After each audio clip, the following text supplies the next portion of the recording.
తాజాగా డార్లింగ్ ప్రభాస్ సాలార్ కూడా 5 భాషల్లో ప్రపంచవ్యాప్తంగా ప్రేక్షకుల ముందుకి వచ్చింది. ఈ మూవీకి బ్లాక్ బస్టర్ టాక్ నడుస్తుంది.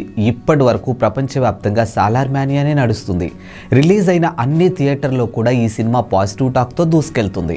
ఇక రెబల్ స్టార్ ప్రభాస్ నటించిన మరియు ప్రశాంత్ నీల్ దర్శకత్వంలో వచ్చిన సాలార్ సినిమా చుట్టూ సందడి మొదలైంది. ఇక మొదటి షో నుండి సాలార్కి బ్లాక్ బస్టర్ రెస్పాన్స్ వచ్చింది. మరియు సాలార్ పార్ట్ 2 కోసం చాలా మంది వెయిట్ చేస్తూ ఉన్నారు. ఇదిలా ఉంటే సాలార్ రిలీజ్ తర్వాత ఓ ఆసక్తికర అంశం వెలుగులోకి వచ్చింది. ఈ మూవీ కథ అంతా కాన్సార్ అనే నగరం చుట్టూ తిరుగుతుంది. అయితే ఈ సినిమా చూసిన వాళ్ళంతా ఈ కాన్సార్ అనే నగరం నిజంగానే ఇండియాలో ఉందా లేక సినిమా కోసం దీన్ని సృష్టించారా అనే డౌట్ రిలీజ్ చేస్తూ ఉన్నారు. అసలు నగరం ఉందో లేదో ఈ వీడియోలో చెప్తాను. దానికన్నా ముందు ఫస్ట్ టైం మన ఛానల్ ఎవరైనా చూస్తున్నట్టయితే వెంటనే సబ్స్క్రైబ్ చేసుకోండి.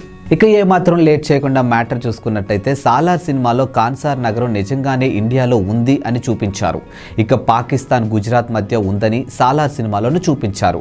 అయితే కాన్సార్ నగరం నిజంగా ఉంది, కానీ మన ఇండియాలో లేదు, ఇరాన్లో ఉంది. ఈ కాన్సార్ నగరం హిస్పహాన్ ప్రావిన్స్లోనూ ఉంది. ఇక్కడ 22,000కు పైగా పర్షియన్లు నివాసం ఉన్నట్లు సమాచారం. అయితే ఈ మూవీలో ఉన్న కాన్సార్ నగరంకి ఇరాన్లో ఉన్నటువంటి కాన్సార్ కౌంటీ నగరంకి ఏమాత్రం పోలిక లేదు. ఇక బాహుబలిలో రాజమౌళి ఎలాగైతే సరికొత్త ప్రపంచాన్ని సృష్టించాడో అలాగే ప్రశాంత్ నీల్ కూడా సాలార్తో కాన్సార్ అనే సామ్రాజ్యాన్ని రూపొందించాడు. ఇక సాలార్ మూవీ ఎలా అనిపించిందో కింద కామెంట్ రూపంలో నాకు తెలియచేయండి.